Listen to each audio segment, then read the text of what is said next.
আমরা সূরাতুল বাকারার 183 নম্বর আয়াত থেকে পড়ছি। সূরা বাকারা আয়াত নম্বর 183। ইতিপূর্বে আমরা সূরাতুল বাকারার ধারাবাহিক তাফসীর 182 নম্বর আয়াত পর্যন্ত হয়েছিল। মাঝখানে 4 পৃষ্ঠার তাফসীর হয়নি। এরপরে 204 নম্বর আয়াত থেকে নিয়ে 231 নম্বর আয়াত পর্যন্ত আমরা তাফসীর শুনেছি। মাঝখানের এই 4 পৃষ্ঠার তাফসীর সম্পর্কে বলা হয়েছিল যে এখানে আলোচনা যেহেতু রমাজান এবং হজ সংশ্লিষ্ট, এজন্য আমরা এটার তাফসীর পরে করব। তো রজব মাস থেকেই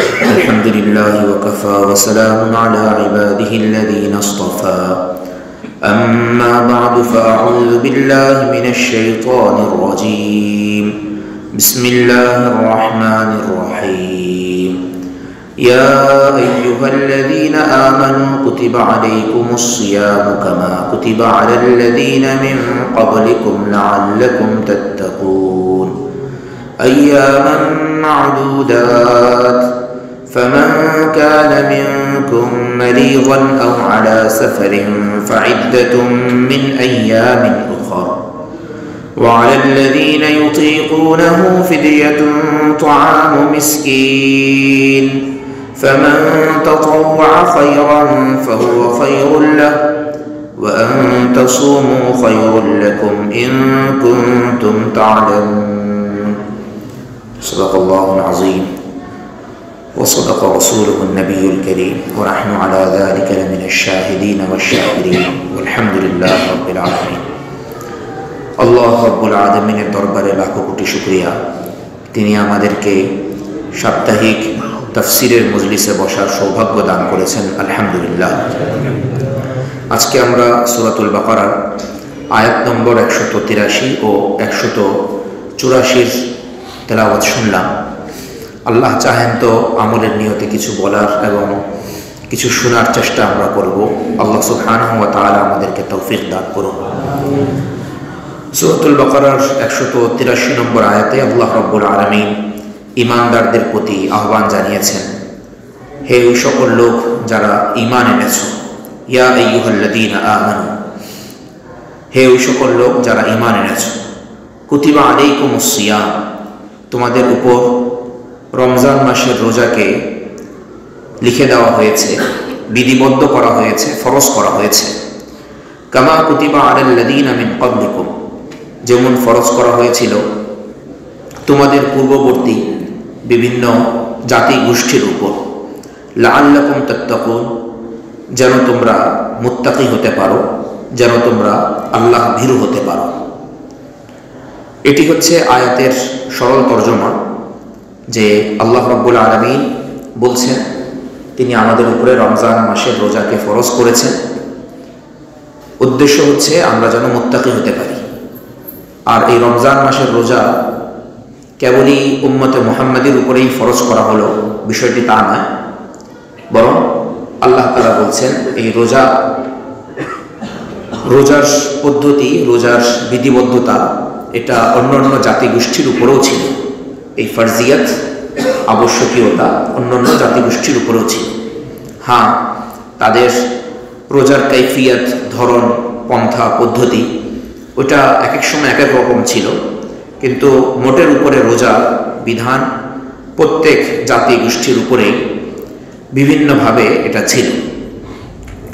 আল্লাহ সুবহানাহু ওয়া তাআলা যখন এই আয়াতটি রাসূল করিম সাল্লাল্লাহু আলাইহি ওয়াসাল্লামের উপরে নাজিল করলেন যে হে ঈমানদারগণ, তোমাদের উপরে রমজান মাসের রোজা ফরজ করা হয়েছে যেমন তোমাদের পূর্ববর্তীদের উপরে করা হয়েছিল। রাসূল করিম সাল্লাল্লাহু আলাইহি ওয়াসাল্লাম আয়াতটি জানার পরে তিনি তার কওমকে, সাহাবায়ে কেরামকে জানিয়ে দিয়েছেন। তিনি তারিখ, ইতিহাস সম্পর্কে অবগত ছিলেন না।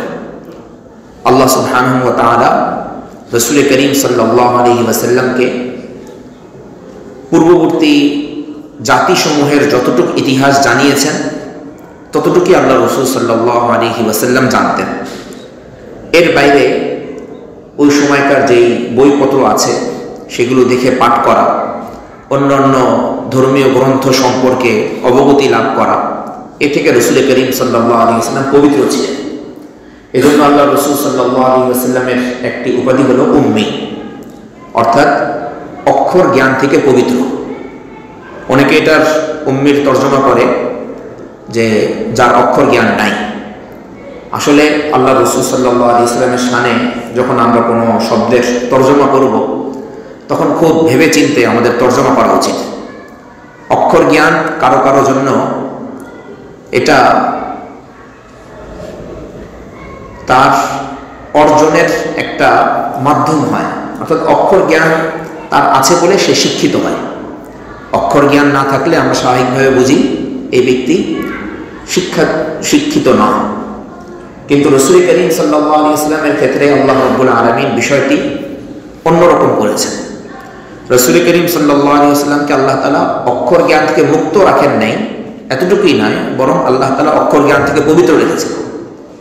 কারণ অক্ষর জ্ঞান যারা লাভ করেন তারা অক্ষর জ্ঞানের মাধ্যমে অনেক সময় এমন জিনিসেরও কাছাকাছি চলে আসেন যেগুলো না জানাটাই তার জন্য ভালো ছিল। এবং অক্ষর জ্ঞানের ত্রুটি এটা নানা সময় বিভিন্ন জনের ক্ষেত্রে প্রকাশ পায়।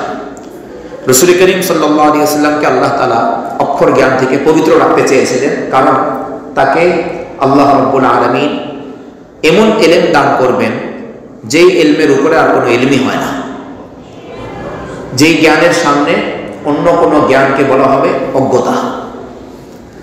যেই জ্ঞানের বিপরীতে বা পাশাপাশি যদি কোনো জ্ঞানকে রাখা হয় তাহলে সেই জ্ঞানকে ধরা হবে যে এটা আসলে জ্ঞান হিসাবে আখ্যায়িত করার যোগ্যতাই রাখে না। তো রাসূল করিম সাল্লাল্লাহু আলাইহি ওয়াসাল্লামের কাছে যেই ওহীর ইলম এসেছিল, শরীয়তের ইলম এসেছিল, এটাই একমাত্র ইলম, এটাই একমাত্র জ্ঞান। এর বাইরে আর কোনো জ্ঞান হতেই পারে না।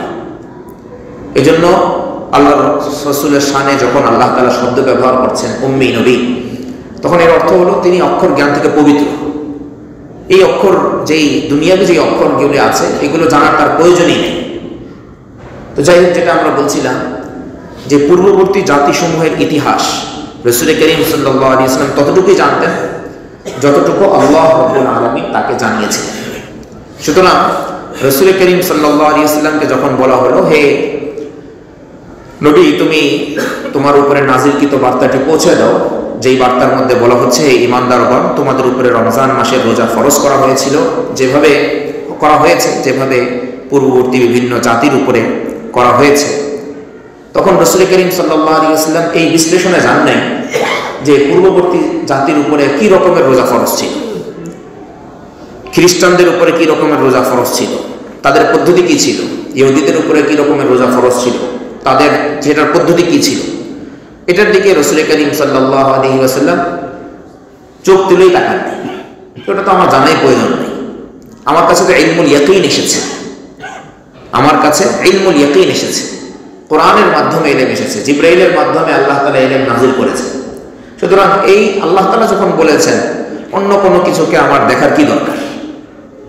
আসলে যার মধ্যে আল্লাহ তাআলা কোরআন দান করেন, যাকে আল্লাহ তাআলা কোরআনের জন্য নির্বাচন করেন, তার এমনই হওয়া উচিত যে সে অন্য কোনো কিছুর দিকে আর ফিরে তাকাবে না।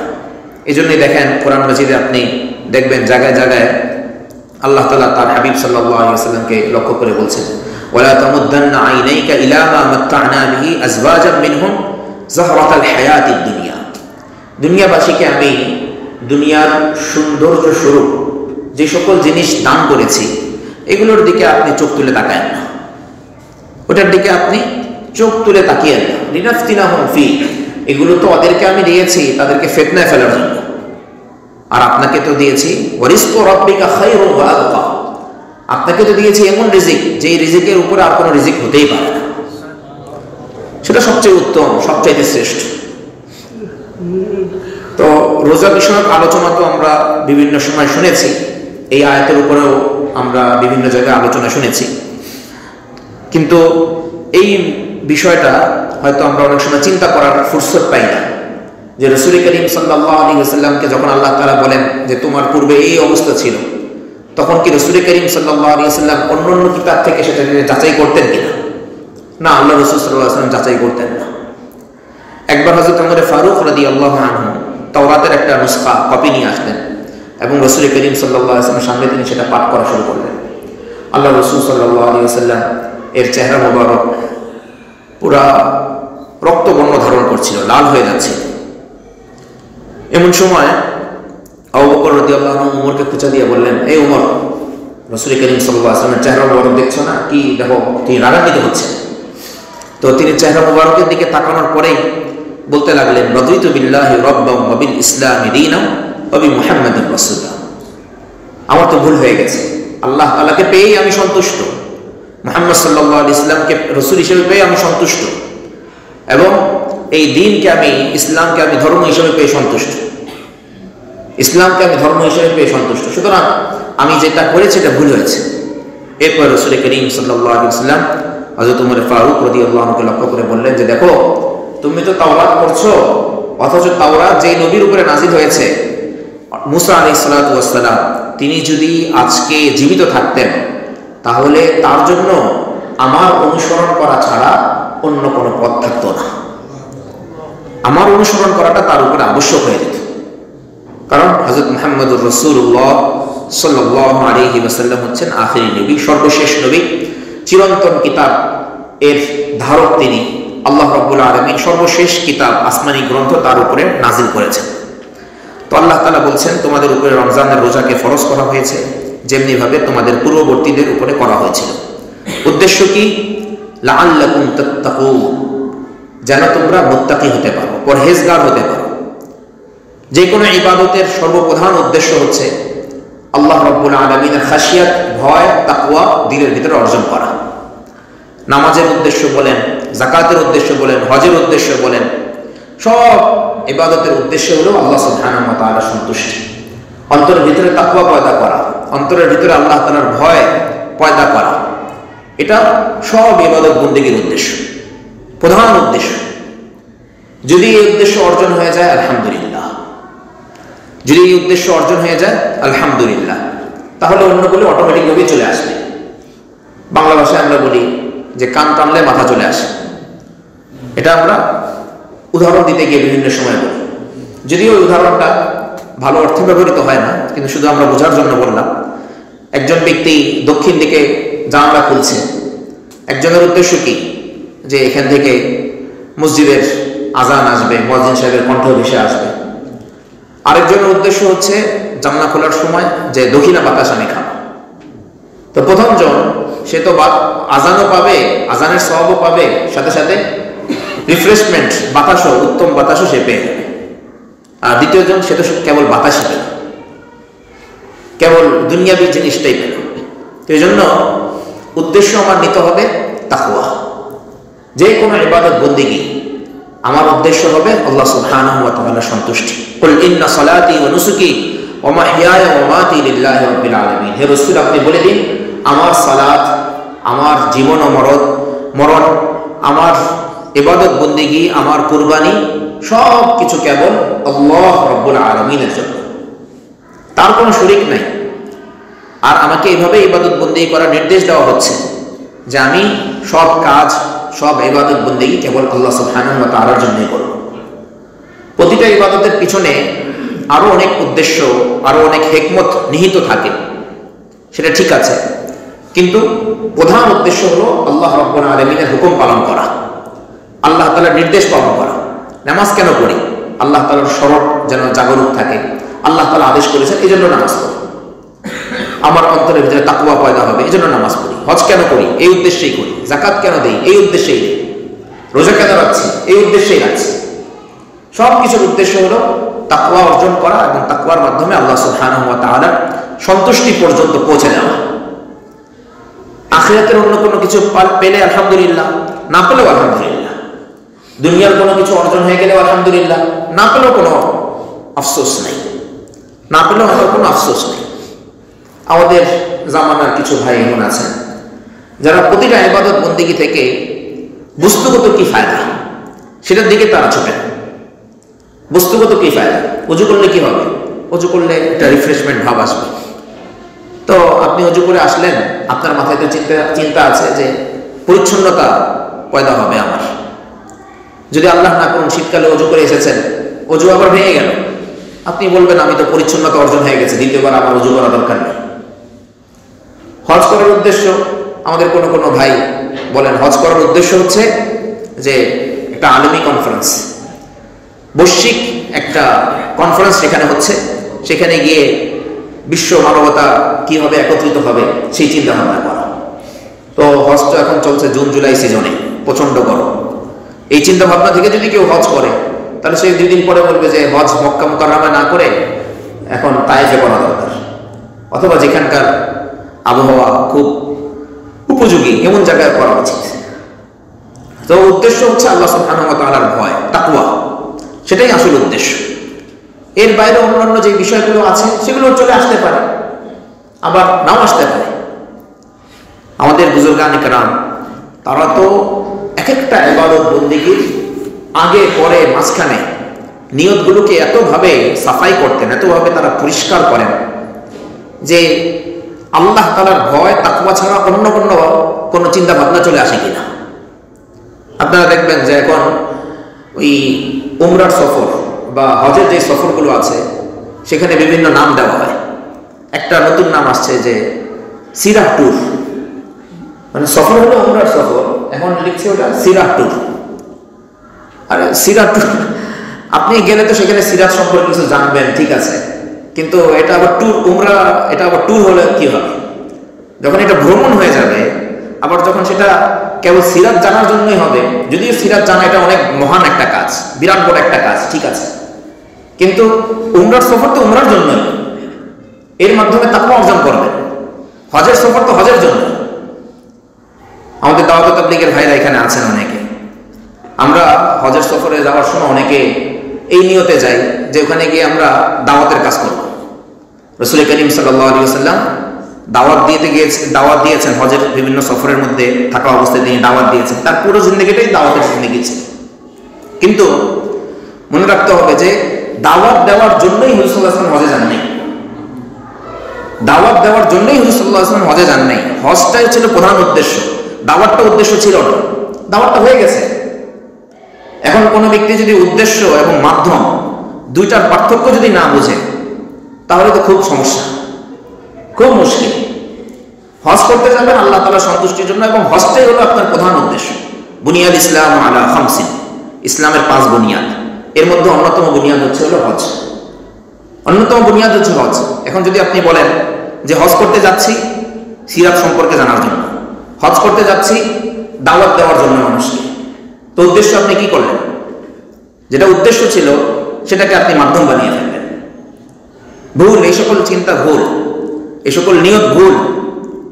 নিয়ত থাকতে হবে আল্লাহ সুবহানাহু ওয়া তাআলার সন্তুষ্টি এবং রাসূল করিম সাল্লাল্লাহু আলাইহি ওয়াসাল্লাম যেভাবে যেটা করেছেন সেটাই। শয়তান মাঝে মাঝে আমাদেরকে ভালো পন্থাতেও ধোঁকা দেয়, খারাপ রাস্তা তো আছেই, ভালো রাস্তাতেও ধোঁকা দেয়। ওজুর উদ্দেশ্য রিফ্রেশমেন্ট, হজের উদ্দেশ্য সিরাত সম্পর্কে জানা, হজের উদ্দেশ্য আপনার ওখানে গিয়ে মানুষদেরকে আল্লাহ ভোলা মানুষকে আল্লাহ তাআলার সাথে জুড়ে দেওয়া, এগুলি হবে, কিন্তু উদ্দেশ্য তো এটা না। উদ্দেশ্য তো এটা না। আমাকে মাধ্যম এবং উদ্দেশ্য এই দুইয়ের মাধ্যমে এই দুইয়ের মধ্যে পার্থক্য করতে জানতে হবে। না হলে ইবাদত বন্দেগীগুলো যেভাবে আল্লাহ তাআলার কাছে এসেছে, আল্লাহ তাআলার পক্ষ থেকে উম্মতের কাছে এসেছে, সবকিছু উল্টাপাল্টা হয়ে যাবে। তো আল্লাহ তাআলা এখানে বলছেন তোমাদেরকে রোজা দিয়েছি কেন? তাকওয়া অর্জন করার জন্য। প্রধানতম উদ্দেশ্য হলো তাকওয়া অর্জন করা এবং আল্লাহ সুবহানাহু ওয়া তাআলার সন্তুষ্টি কামাই করা। দ্বিতীয় আরেকটা উদ্দেশ্য রাসূল করিম সাল্লাল্লাহু আলাইহি ওয়াসাল্লাম বলেছেন, আল্লাহ তাআলা বলেন আস-সাওমু লি, রোজা একমাত্র আমার জন্য, রোজা একমাত্র আমার জন্য। ওয়া আনা আজজি বিহি, এর প্রতিদান আমি নিজে দেব। তাহলে রোজা রাখার উদ্দেশ্য হচ্ছে সওয়াব কামাই করা। রোজা রাখার উদ্দেশ্য হচ্ছে সওয়াব কামাই করা। এখানেও আমাদের একটা ভ্রান্তি আছে। আমরা অনেক সময় মজা করে বলি, ও আচ্ছা এই ইবাদত তো তুমি করছো হুর পাওয়ার জন্য, এই ইবাদত তো তুমি করছো হুর পাওয়ার জন্য। আল্লাহ তাআলা যেখানে আমাদেরকে কোরআন হাদিসের মধ্যে বলছেন যে এই ইবাদত তুমি করলে তোমাকে আমি হুর দিব, সেখানে আপনি এটাকে এত খাটো করে দেখছেন। এটাকে এত খাটো জিনিস হয়ে গেল হুর জিনিসটা। ইয়া আল্লাহ, ইয়া সুবহান, ইয়া কুদ্দুস। আল্লাহ তাআলা বলছেন তোমাকে আমি এটা সওয়াব দিব, আর সেটাকে আপনি বলে ফেলেন যে এটা জান্নাতের জন্য আমি করব। হ্যাঁ, এটা এত সামান্য জিনিস বানিয়ে ফেললাম আমরা। নাউযুবিল্লাহি মিন যালিক। নিয়ত এর গড়বড়। আল্লাহ তাআলা সওয়াবটাকে অনেক বড় করে দেখিয়েছেন আমাদেরকে। তোমাকে এই সওয়াব দেব, তোমাকে আমি এই পুরস্কার দিব, তোমার এই ইবাদতের খুশি হয়ে আমি তোমাকে এটা দিব। তো একজন ব্যক্তি কোনো ইবাদত বন্দেগী করছে এবং তার সামনে হলো আল্লাহ তাআলা আমাকে জান্নাত দিবেন, আল্লাহ তাআলা আমাকে জান্নাত দিবেন। জান্নাতটা তো হচ্ছে আল্লাহ তাআলার সন্তুষ্টির প্রকাশ ক্ষেত্র, আল্লাহ তাআলার সন্তুষ্টির প্রকাশ ক্ষেত্র। এখন কেউ বলল যে জান্নাত আমি কি করব, জান্নাত আমার দরকার নেই, আমি তো আল্লাহ তাআলার সন্তুষ্টির জন্যই কেবল ইবাদত বন্দেগী করি। কোনো কোনো ক্ষেত্রে, কোনো কোনো ব্যক্তির ক্ষেত্রে ঠিক আছে, তারা অনেক বড় আল্লাহ ওয়ালি, এরকম শেরও আছে, জান্নাত ও জাহান্নাম সে হাম ক্যা করে, জান্নাত জাহান্নাম দিয়ে কি করবো, আমাদের উদ্দেশ্য তো কেবল আল্লাহ তাআলার সন্তুষ্টি। সেটা অনেক বড়দের কাজ। কিন্তু এটাকে ছোট মনে করা যে জান্নাত এটা দিয়ে কি হবে, হুর এটা দিয়ে কি হবে, গেলমান এগুলি দিয়ে কি হবে, এটা আমরা কোরআন এবং হাদিসের পুরস্কারগুলোকেই যেন ছোট করে দিচ্ছি। তো ভাই, রোজা রাখার অন্যতম আরেকটি দ্বিতীয় উদ্দেশ্য হচ্ছে আল্লাহ তাআলার কাছ থেকে সওয়াব কামাই করা। তিনি যে সকল সওয়াবের ঘোষণা দিয়েছেন রাসূল করিম সাল্লাল্লাহু আলাইহি ওয়াসাল্লামের মাধ্যমে আমাদেরকে জানিয়েছেন, সেগুলো অর্জন করা। অনেক হাদিস আছে এই বিষয়ে, একটা হাদিস শুধু বলছি। রাসূল করিম সাল্লাল্লাহু আলাইহি ওয়াসাল্লাম বলছেন, কুল্লু আমালি ইবনি আদম লাহু ইল্লা সাওম। ইবনে আদমের, আদম সন্তানের প্রতিটি আমল তার জন্যই, রোজার বিষয়টা ভিন্ন। ফাইন্নাহু লি, কারণ সেটা কেবল আমার জন্যই রাখা হয়। ওয়া আনা আজজি বি, এবং সেটার প্রতিদান আমি নিজে দিব। অন্য রিওয়ায়াতের মধ্যে আছে ওয়া আনা উজজা বি, আমি নিজেই সেটার প্রতিদান হয়ে যাব। ইয়া আল্লাহ, ঘরের মালিককেই আপনি পেয়ে গেছেন, এখন আপনি কি আর আপনার চিন্তা কি? ওই যে বিখ্যাত এক বাদশার ঘটনা আছে। বাদশাহ বলছেন, তার চাকর নকরকে বলছেন, ঘরে যা যা আছে আগামী 5 মিনিট, আগামী আধা ঘন্টার জন্য যা যা আছে, যে যেটাতে টাচ করতে পারবে সেটাই তার। এখন ঘরের যত চাকর নকর আছে সবাই একটা যত দামি দামি সামান আছে এগুলি ধরছে, আর এক বাদী এসে সেই বাদশার গায়ে হাত ধরে আস্তে করে এইভাবে টাচ করে বসে আছে। তো বাদশা তার দিকে তাকিয়ে বলছেন যে অফার তো শেষ হয়ে গেল, কিছু নিল না? বলে আমি তো আসলটা ধরছি, আসলটা ধরেছি, এমন আর কিছু কি, আর কি দরকার? তো বাদশাহ কে পেয়ে গেছে, তার তো আর কোনো চিন্তা নেই। তো রোজার পুরস্কার সম্পর্কে আল্লাহ তাআলা বলছেন ওয়া আনা উজজা বি, আমি নিজেই তার পুরস্কার হয়ে যাব। আল্লাহ তাআলাই যেখানে আপনার পুরস্কার হয়ে যাচ্ছেন, সেখানে আপনার আর চাওয়ার কি থাকতে পারে? এত বিরাট বড় পুরস্কার আল্লাহ রাব্বুল আলামিন এই রোজার ব্যাপারে ঘোষণা করেছেন। রোজার তৃতীয় উদ্দেশ্য যেটা হাদিসের মধ্যে এসেছে, সেটা হলো নিজের শাহওয়াতকে, নিজের খারাপ প্রবৃত্তিকে কন্ট্রোল করা। রাসূল করিম সাল্লাল্লাহু আলাইহি ওয়াসাল্লাম বলেছেন, মান ইসতাতাআ মিনকুমুল বাআ ফালইয়াতাযাওয়াজ, তোমাদের মধ্যে যারা সামর্থ্যবান তারা যেন বিবাহ করে। ফাইন্নাহু আগাদ্দু লিল বাসার ওয়া আহসানু লিল ফারাজ, কারণ বিবাহের মাধ্যমে চোখের হেফাজত হয়, লজ্জার স্থান পবিত্র থাকে। ওয়া মান লাম ইসতাতি' ফাআলাইহি বিস-সাওম, কেউ যদি বিবাহ করার সামর্থ্য না রাখে তাহলে তার দায়িত্ব হচ্ছে রোজা রাখা। কারণ রোজার মাধ্যমে কি হবে? ফাইন্নাহু লাহু বিজা, কারণ রোজার মাধ্যমে আল্লাহ সুবহানাহু ওয়া তাআলা তাকে রিপু দমন করার শক্তি দান করবেন, তাকে ভিতরের নফসকে কন্ট্রোল করার শক্তি দিয়ে দিবেন। তো এই জন্য বোঝা গেল রোজার মাধ্যমে আমরা আমাদের মন্দ যে খায়সাত আছে, মন্দ যে ইচ্ছা আছে, সেগুলো থেকে বাঁচতে পারবো। এটাও রোজার অন্যতম উদ্দেশ্য, যেটা হাদিসের মধ্যে বলা হয়েছে। রোজার আরেকটি উদ্দেশ্যের কথা হাদিসের মধ্যে বলা হয়েছে মুসাওয়াত, মুওয়াসাত, গরিব দুঃখীদের কষ্ট অনুভব করা, গরিব দুঃখীদের কষ্ট অনুভব করা। সকালবেলা আপনি সেহরি করেছেন ভোরে, আবার ইফতারি করছেন, মাঝখানে লম্বা একটা সময় 13-14 ঘন্টার, বর্তমানে এই বছর কমে আসছে, তো লম্বা একটা সময় আপনি অভুক্ত থাকছেন। এর মাধ্যমে কি হবে? এর মাধ্যমে যারা ক্ষুধার্ত, যারা পীড়িত, যারা পিপাসার্ত মানুষ, তাদের মুসাবাহাত, তাদের সাদৃশ্য অবলম্বন করে কি কষ্টে তারা দিন যাপন করেন সেটা আপনি অনুভব করতে পারবেন, শীতকালে আমরা যারা জ্যাকেট গায়ে দিই, মোজা পরি এবং ঘরের ভিতরে আবদ্ধ জায়গায় থাকি, তারা শীতার্ত মানুষদের কষ্ট অনুভব করতে পারে না। কষ্ট অনুভবটা তখন হয় যখন আপনি আপনার যেই শীতের পোশাকগুলো আছে এগুলো রেখে দিয়ে রাতে কনকনে শীতের সময় পথে কিছুক্ষণ যদি আপনি হাঁটাচলা করেন, তাহলে বুঝবেন যে শীতার্ত মানুষদের কি কষ্ট, তাদের দুঃখটা কি পরিমাণ, সেটা তখন আপনি বুঝতে পারবেন। রাসূল করিম সাল্লাল্লাহু আলাইহি ওয়াসাল্লাম বলছেন, রোজা আল্লাহ তাআলা তোমাদেরকে দিয়েছেন কেন? অন্যদের কষ্ট অনুভব করার জন্য। এখান থেকে অনেক বুজুর্গানে কেরাম বলেন যে সেহরির সময় এত বেশি খাওয়া এবং ইফতারের সময় এই পরিমাণ আহার গ্রহণ করা, ইফতার গ্রহণ করা, যে সারাদিন কোনো রকমের কষ্টই অনুভব হচ্ছে না, সারাদিন আপনার কোনো প্রকারের কষ্টই অনুভব হচ্ছে না, তাহলে এটা রোজার হাকিকতের সাথে যায় না। রোজার খানাপুরি হয়ে যাবে আর কি, রোজার যেই ফরজিয়াত আছে সেটা আদায় হয়ে যাবে, কিন্তু রোজার যে একটা রূহ আছে, হাকিকত আছে, সেটা উপলব্ধি করার জন্য যেটা করতে হবে যে সেহরির সময় অনেক বেশি না খাওয়া। এত বেশি খেলাম যে আমার 11টা 12টা পর্যন্ত শুধু ঢিকুর আসছে, খাবারের যে স্বাদ সেটা লেগেই আছে, তাহলে তো দুঃখী মানুষদের যে কষ্ট সেটা আমি অনুভব করতে পারবো না। রোজার মধ্যে আল্লাহ সুবহানাহু ওয়া তাআলা আমাদেরকে এই মেসেজটা দিতে চান। আরেকটি মেসেজ আল্লাহ তাআলা দিতে চান যে তোমাদের জীবনযাপন, মুসলমানদের জীবনযাপন পদ্ধতি, মাইশাত, অর্থনৈতিক পদ্ধতি যেন, চলাফেরা যেন একরকমের হয়। রোজা যখন আমরা রাখছি তখন সেহরি সবাই মিলে, গরিব দুঃখী ধনী সবাই এক সময় আমরা সেহরি করছি, সবাই একই সময় আমরা ইফতারি করছি। সবচেয়ে সুন্দর দৃশ্যের অবতারণা হয় রমজান মাসে মক্কা এবং মদিনা মুনাওয়ারায়। সবাই একসাথে, কি ধনী কি গরিব, একসাথে বসে বসে ইফতার করছে। আল্লাহু আকবার, কি সুন্দর রাজমা, কি বিরাট বড়, কি সুন্দর দৃশ্য। যারা গিয়েছেন আল্লাহ তাআলা তাদেরকে বারবার যাওয়ার তৌফিক দান করেন, যারা যান নাই আল্লাহ তাআলা তাদের মনের ইচ্ছাকে আল্লাহ তাআলা কবুল করেন। তো এই যে একটা একতা, এই যে একটা ঐক্য, এই মেসেজটাও আল্লাহ সুবহানাহু ওয়া তাআলা রোজার মধ্যে রেখেছেন, যে এই উপকারিতাও আল্লাহ তাআলা রোজার মাধ্যমে আমাদেরকে, প্রশিক্ষণটাও আল্লাহ তাআলা আমাদেরকে দিতে চান। রোজার আরেকটি উপকারিতা হচ্ছে আমাদের চিকিৎসা করা। একটা তো হলো রুহের চিকিৎসা, যেটা তাকওয়ার মাধ্যমে আসবে, আরেকটা হলো বাহ্যিক অঙ্গ প্রত্যঙ্গ এবং বাহ্যিক শরীরের চিকিৎসা, এটাও রোজার মাধ্যমে হয়ে যায়।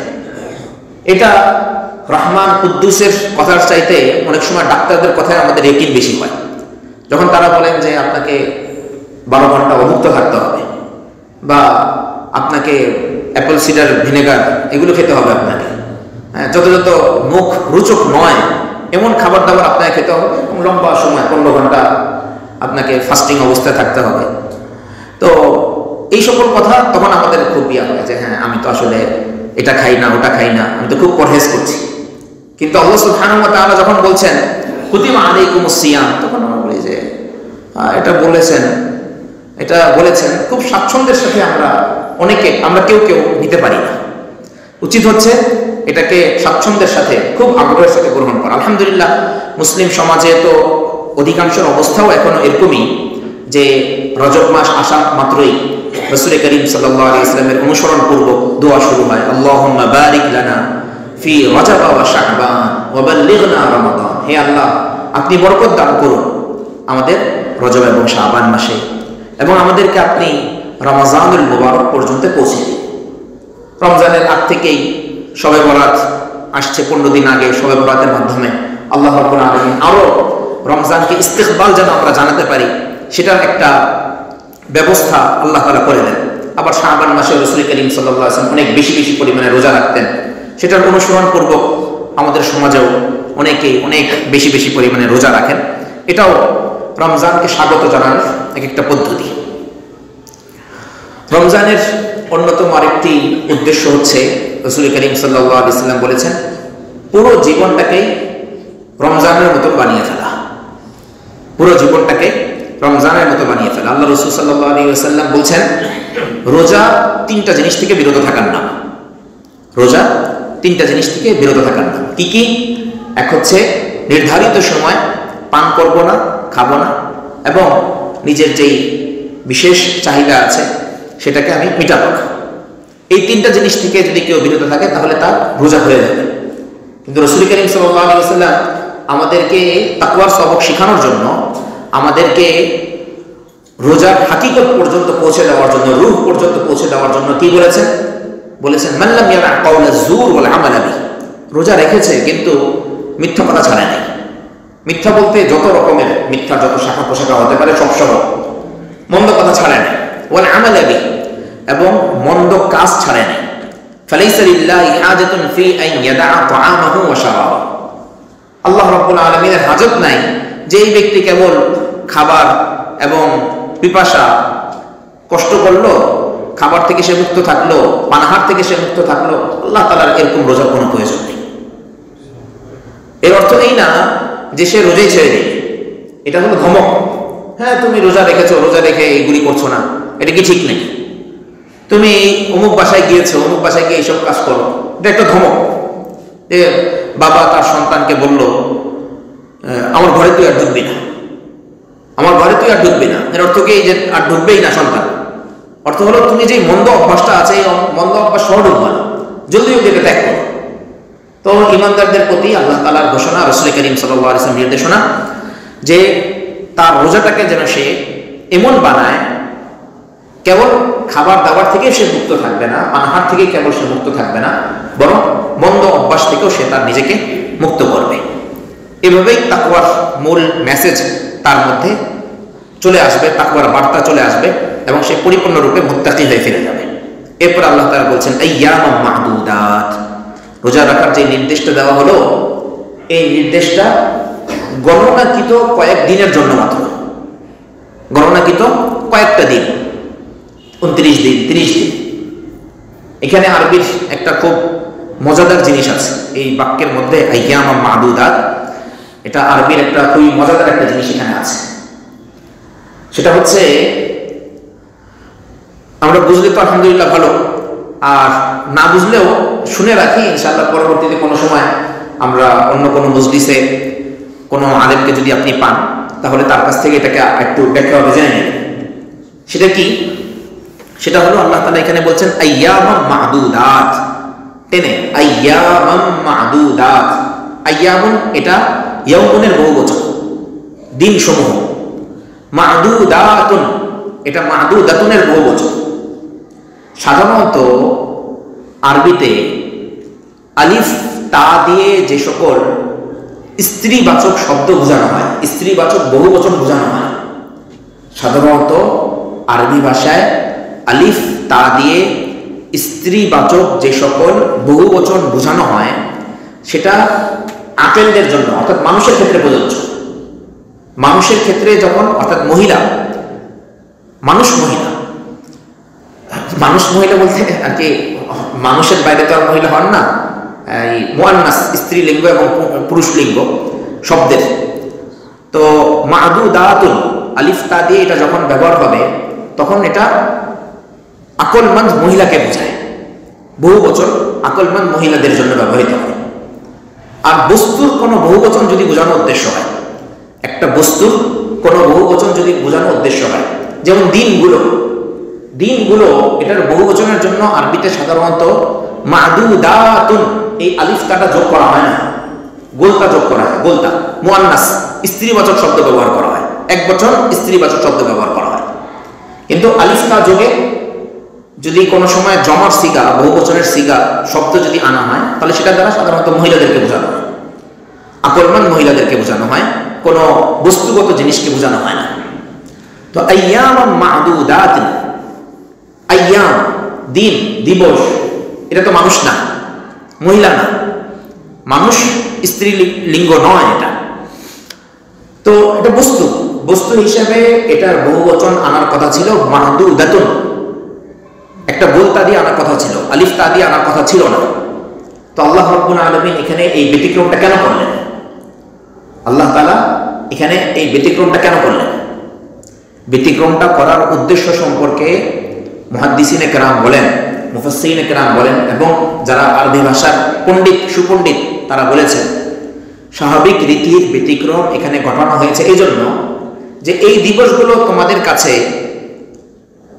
তুচ্ছ মনে হলেও এখানে মাদুদাতুন এক বচনের শব্দ ব্যবহার করাটা যদিও স্বাভাবিক নাহুর রীতি অনুযায়ী, আরবি ব্যাকরণের রীতি অনুযায়ী আবশ্যক ছিল, কিন্তু তোমরা যেহেতু রোজা রাখছো এই দিনগুলোতে, তাই এই দিনগুলোকে তোমরা মহিমান্বিত বানিয়ে ফেলেছো। এখন এই দিনগুলোই আকলমন্দ দিন হয়ে গেছে, এই দিনগুলোই এখন বোধ সম্পন্ন দিন হয়ে গেছে।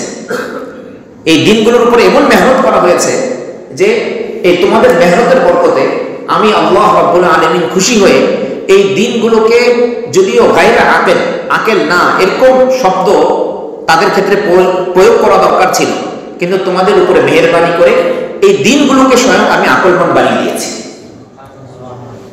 তাহলে মানুষের আমলের বরকতে অনেক সময় জড় পদার্থ সেটার মধ্যেও আকল চলে আসে, সেটার মধ্যেও কি চলে আসে? আকল চলে আসে, বুদ্ধি চলে আসে। আর মানুষের আমলের বেবরকতির কারণে, তাদের মন্দ আমলের কারণে বস্তুর উপরেও অনেক সময় মন্দ প্রভাব পড়ে যায়। তো বস্তু যেটা তার বাইরের জিনিস, সেটার উপরে যদি এরকম ভালো প্রভাব এবং মন্দ প্রভাব পড়তে পারে, স্বয়ং মানুষদের উপরে কি রকমের প্রভাব পড়তে পারে ভালো আমল এবং মন্দ আমলের কারণে। আল্লাহু আকবার। তো আমি আমার ভাষার সীমাবদ্ধতার কারণে আইয়ামান মাদুদাত এটাকে সঠিকভাবে উপস্থাপন করতে পারি নাই। আপনারা আশা করি ইনশাআল্লাহ এটা নিয়ে যখন আরো পড়াশোনা করবেন, আরো উলামায়ে কেরামের সহবতে যখন বসবেন, তখন এই সম্পর্কে ইনশাআল্লাহ আপনারা আরো জানতে পারবেন। আল্লাহ তাআলা এরপরে বলছেন, ফামান কানা মিনকুম মারিদান আও আলা সাফারিন ফাইদাতুম মিন আইয়ামিন উখরা। কত সহজ আল্লাহ তাআলার এক একটা বিধান। সুতরাং তোমাদের মধ্যে যদি কেউ এই নির্ধারিত দিনগুলোতে অসুস্থ থাকে অথবা সফরে থাকে, তাহলে সে পরবর্তীতে অন্য সময় কাজা করে নিলে, অন্য সময় গণনা কিন্তু কয়েকদিন, যে কয়েকদিন কাজা হয়েছে সে কয়েকদিন সে রেখে দিন। অসুস্থ অথবা সফরে আছো, বাস সেই সম পরিমাণ রেখে দিলেও হবে, বেশি করতে হবে না। ওয়ালাল্লাযীনা ইউতীকুনাহু ফিদিয়াতুন তাআমু মিসকিন। অবশ্য যারা এর একেবারেই সামর্থ্য রাখে না, যারা এর একেবারেই সামর্থ্য রাখে না, রোজা রাখতেই পারে না, বয়োবৃদ্ধ হয়ে গেছে, রোজা রাখলে মরে যাবে এরকম অবস্থা, মুসলিম অভিজ্ঞ কোনো ডাক্তার তাকে যদি বলেন যে হ্যাঁ আপনার আসলে এই অবস্থায় এখন রোজা রাখাটা আপনার ঠিক হবে না, মুসলিম অভিজ্ঞ কোনো ডাক্তার যদি এই কথা বলেন, তাহলে ঠিক আছে, তার রোজা না রাখার অনুমতি আছে। ওয়ালাল্লাযীনা ইউতীকুনাহু, যাদের একেবারেই সামর্থ্য নাই এবং পরবর্তীতে সে সুস্থও হতে পারবে না, কাজা করার মতো তার অবস্থা আসবে না, তাহলে সে কি করবে? ফিদিয়াতুন তাআমু মিসকিন, একটা ফিদিয়া দিয়ে দিবে। ফিদিয়া কতটুকু? এক একটা রোজার জন্য একজন মিসকিনকে 2 বেলা খাবার খাওয়ানো, একজন মিসকিনকে 2 বেলা খাবার খাওয়ানো। সাধারণত এক এক জায়গায় এক একটা পরিমাণ থাকে, 60 টাকা 70 টাকা, 2 বেলা হয়তো 120 টাকায় হয়ে যেতে পারে। তো এখন আল্লাহ রাব্বুল আলামিন পরের অংশ বলছেন, ফামান তাতাওয়া খায়রান ফাহুয়া খায়রুল লাহ।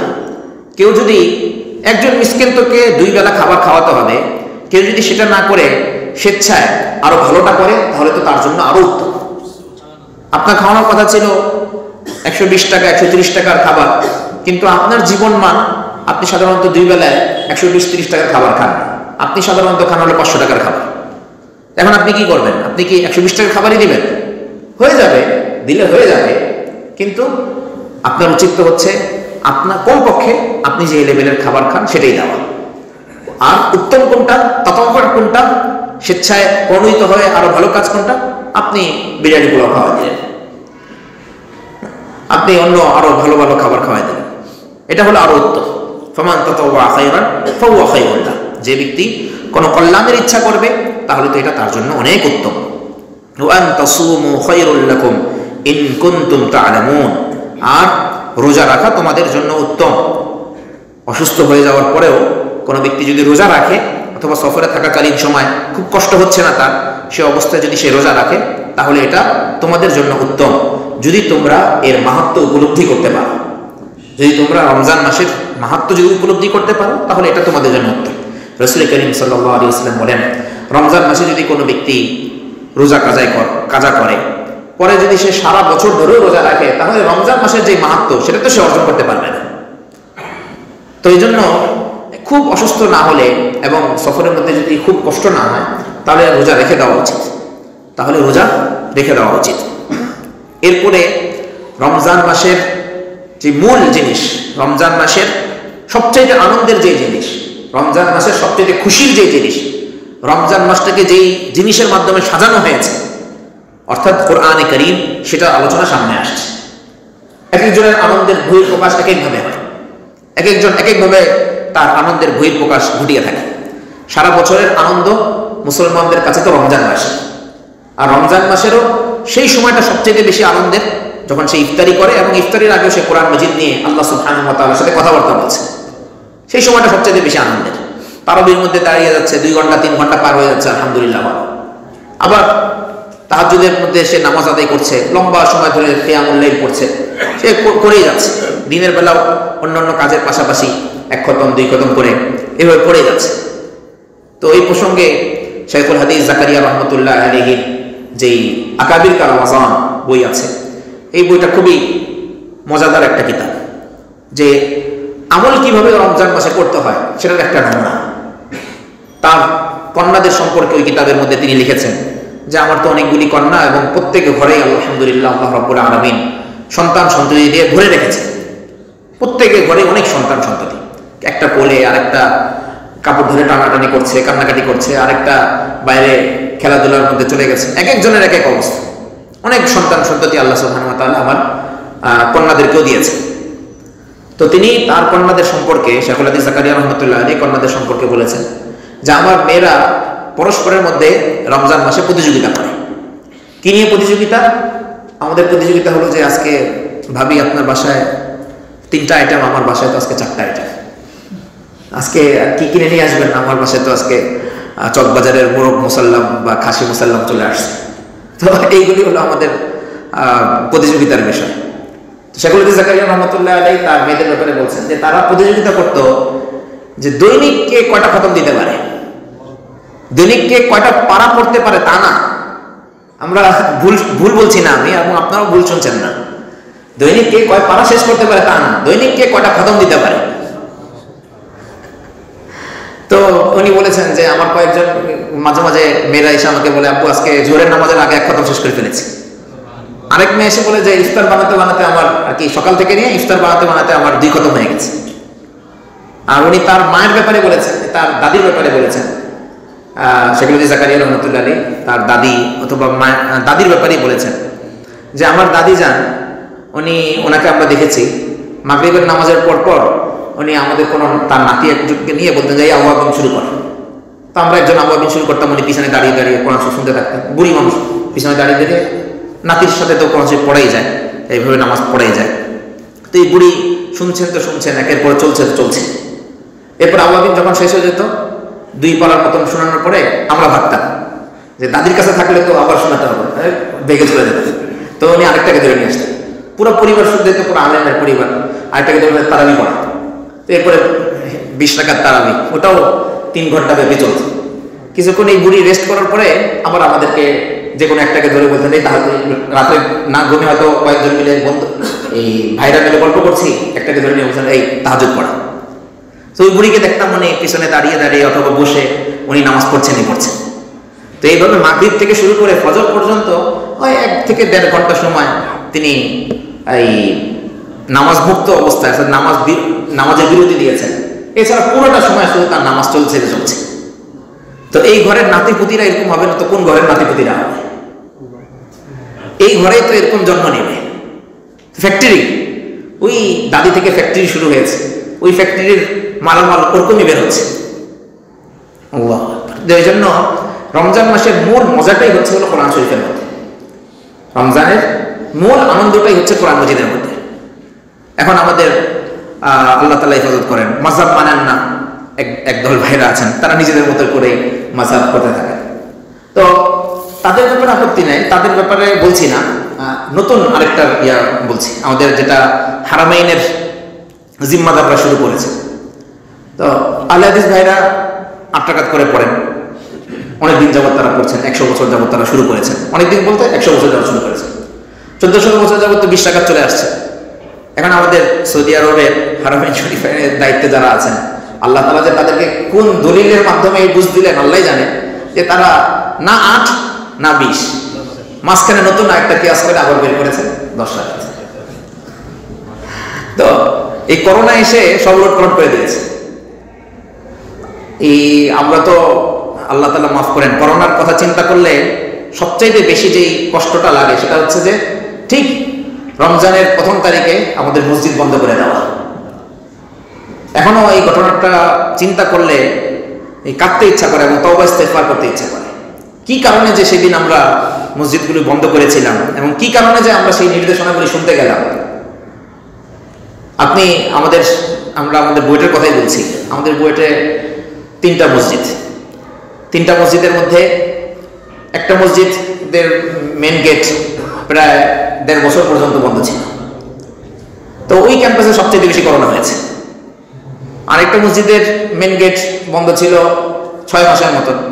এই ক্যাম্পাসে দ্বিতীয় পর্যায়ে করোনার হচ্ছে দ্বিতীয়। আরেকটা মসজিদের মেন গেট বন্ধ ছিল 1.5 মাসের মতন, আরো কম, 1.5 মাসের চেয়েও কম। তো ওখানে করোনার হচ্ছে সবচেয়ে কম, করোনা ওখানে গেছে সবচেয়ে কম। এখন যে সকল পুলিশের লোকেরা, আর্মির লোকেরা আমাদেরকে এরকম বাধা দিতে আসতো এবং তারা এসে হাজিরা নিত, হ্যাঁ কি অবস্থা ওখানে মসজিদে কতজন, এটা কতজন। আমাদের ইমানের স্তর এত লোক যে আমরা মসজিদ খুলতে পারি নাই। সেই জন্য আমাদের সম্মিলিত তওবা করা দরকার। এটার কারণে যে আল্লাহ তাআলা আবার কি আযাব কখন চাপিয়ে দেন, সম্মিলিত তওবা করা দরকার। এখান থেকে আমাদের সবক নেওয়া দরকার যে আমাদের এরকম যদি আল্লাহ না করেন এরকম কোনো পরিস্থিতি যদি চলেও আসে তখন আমরা এরকমের কাজ করবো না। পুলিশ ভাইরা তারা তো বেড়াকে থেকেছেন, তারা তাদের জায়গায় থেকেছেন, তারা তো কেউ ছুটিতে যাননি, তারা তাদের দায়িত্বগুলো পালন করেছেন। কই তাদেরকে তো এত করোনা ধরলো না। কারণ আলহামদুলিল্লাহ প্রথম দিন থেকেই, ওই সময় আমার এক সন্তান হয়েছে, তো এই করোনার প্রথম দিন থেকেই আজিমপুরে 2 দিন পর পর যাওয়া এবং এমন অনেক পরিবার যে সকল বুয়েট এবং বুয়েটের বাইরে সেই পরিবারের সদস্যরা যেই ব্যক্তি করোনায় আক্রান্ত ছিলেন তাকে দেখতে যাননি। ও ফোন করে আমাকে বলেছেন যে হুজুর আমার পরিবারের অনেক সদস্য তো করোনায় আক্রান্ত, আপনি যদি একটু গিয়ে দেখে আসতেন। আমি জিজ্ঞেস করেছি যে আপনারা গিয়েছিলেন? তো উনি বলেন যে সরি আমরা তো যেতে পারি নাই। তাই আমি যাবো ইনশাআল্লাহ। তো আমার বাচ্চা তখন দুনিয়াতে আসবে অবস্থা, বাসায় আমি বলেছি, বাসা থেকে বলেছে জানো সমস্যা নেই আলহামদুলিল্লাহ। আমি গিয়েছি রাত্রে 12টার সময়, 12:30টার সময়, 1টার সময় গিয়েছি এবং দূর দূরের হসপিটালগুলোতে আমাদের বুয়েট সংশ্লিষ্ট যারা ছিলেন আলহামদুলিল্লাহ সেখানে গিয়েছি। আজিমপুর গোরস্থানে যেতে বলেছে গিয়েছি। তো আলহামদুলিল্লাহ করোনা ধরে নাই এবং আপনাদের সামনে বেঁচে আছি, কথা বলছি। তো এই সকল বিষয়কে পাত্তা না দেওয়া, তো আল্লাহ তাআলা আমাদের সামনে যে রমজানুল মুবারক আসছে সেই রমজানুল মুবারক আমাদেরকে ঈমানের সাথে শুরু করার তৌফিক দান করেন, আমলের জজবা নিয়ে শুরু করার তৌফিক দান করেন এবং বহিরাগত ভিতরগত কোনো রকমের এরকম পেরেশানি যেন না আসে যেই পেরেশানির কারণে আমাদের ভিতরে খলল, আমাদের ভিতরে প্রতিবন্ধকতা তৈরি হতে পারে, এরকম কোনো কিছু যেন না আসে। আল্লাহ রাব্বুল আলামিন সমস্ত বিপদ থেকে আমাদেরকে হেফাজত করেন। আমিন ওয়া আখিরু দাওয়ানা আলহামদুলিল্লাহি রাব্বিল আলামিন। সুবহানাল্লাহি বিহামদিহি সুবহানাকাল্লাহুম্মা ওয়া বিহামদিক আশহাদু আল লা ইলাহা ইল্লা আনতা আস্তাগফিরুকা ওয়া আতুবু ইলাইক।